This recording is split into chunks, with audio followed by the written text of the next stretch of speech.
Praise the lord. ఈరోజు వాక్యాంశము రోమపత్రిక 14:8. కాబట్టి మనము బ్రతికినను చనిపోయినను ప్రభు వారమై ఉన్నాము. ఆమేన్, హల్లెలూయా. ప్రభు ఈ వాక్య భాగం నుండి ఈరోజు మనతో ఏం మాట్లాడుతున్నారో చూద్దాం. ఎంతో వివరంగా ప్రభువారి మాటలున్నాయి కదా. ఈరోజు రోమపత్రిక 14:8 అపొస్తలుడైన పౌలు రోమా సంఘానికి రాస్తూ, కాబట్టి మనం బ్రతికినను చనిపోయినను ప్రభు వారమే ఉన్నాము.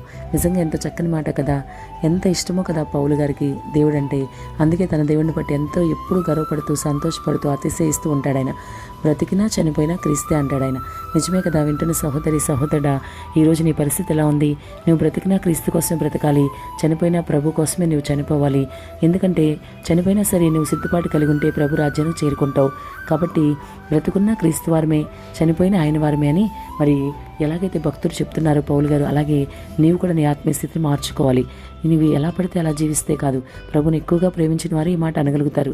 మరి ఏదో భక్తి చేస్తున్నావులే, అందరికీ ఒక దేవుడు ఉన్నాడు, నాకు కూడా ఒక దేవుడు ఉన్నాడు, ఆయన యేసు అని నువ్వు అనుకోవడానికి లేదు.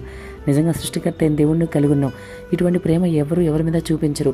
లోకంలో దేవుళ్ళు అని పిలువబడే వాళ్ళు చాలామంది ఉండి ఉండొచ్చు, కానీ ఇలాగెవరూ కూడా నీకోసం ప్రాణం ఇచ్చేవాళ్ళు లేరు.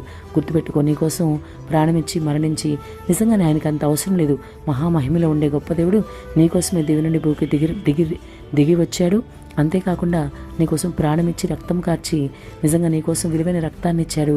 ఆ విలువైన ప్రాణాన్ని నీకోసం మరణించాడు, మరణాన్ని జయించి తిరిగి లేచాడు. కాబట్టి అటువంటి దేవుని నువ్వు కలిగి ఉన్నావు. కాబట్టి బహుధైర్యం కలిగి నువ్వు ఉండు. నీ ఆత్మీయ జీవితంలో ధైర్యం కలిగి ముందుకు సాగు. ఆయన తప్పకుండా నీకు సహాయం చేస్తారు. నువ్వు బ్రతికినా ప్రభు కోసమే, చనిపోయినా నాకు ప్రభువే అన్న ఆలోచన నీలో ఉండాలి. అటువంటి భక్తి జీవితం నువ్వు చేయగలగాలి. అపొస్తలుడైన పౌలు అంటాడు కదా, బ్రతుకుడు క్రీస్తే, చావైతే నాకు లాభం అన్నాడు. ఎందుకు అలా అనగలిగాడో తెలుసా? బ్రతుకుడు క్రీస్తే, క్రీస్తు కోసం బ్రతుకుతాడు ఆయన. చావైతే లాభమని ఎందుకు అనగలిగాడు అంటే, అతను చనిపోయినా దేవుని రాజ్యంలో ఉంటాను ఒక భరోసా ఉంది కాబట్టి. మరి వింటున్న సహోదరి సహోదరుడా, నీలో ఈరోజు ఒక భరోసా ఉందా? నువ్వు చనిపోతే దేవుని రాజ్యానికి వెళ్ళగలవని ఒక భరోసా నీలో ఉందా? ఉందో లేదో నీవే స్వపరిశీలన చేసుకో. ఎందుకంటే చనిపోగానే నువ్వు నరకానికి వెళ్ళావనుకో, మరి నువ్వు చనిపోతే లాభం ఎలా అయింది? నీకు లాభం కాదు. కానీ నువ్వు చనిపోయినా సరే నువ్వు పరలోకంలో ఉండాలి.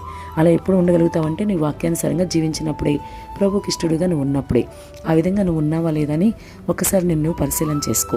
ఏమాత్రం లోపాలు, దోషాలు, అవధేయతలు, పాపాలున్నా ఇప్పుడే అవన్నీ విడిచిపెట్టు. ప్రభు రక్తంతో నీ పాపాలన్నీ కడిగేసుకో. అప్పుడు ప్రభు నీకు సహాయం చేస్తారు. కాబట్టి నువ్వు కూడా అపొస్తలుడైన పౌలు వలె బ్రతికినా ప్రభువే, చనిపోయినా ప్రభువే అన్న ఆలోచన నీలో కలిగి ఉండాలి.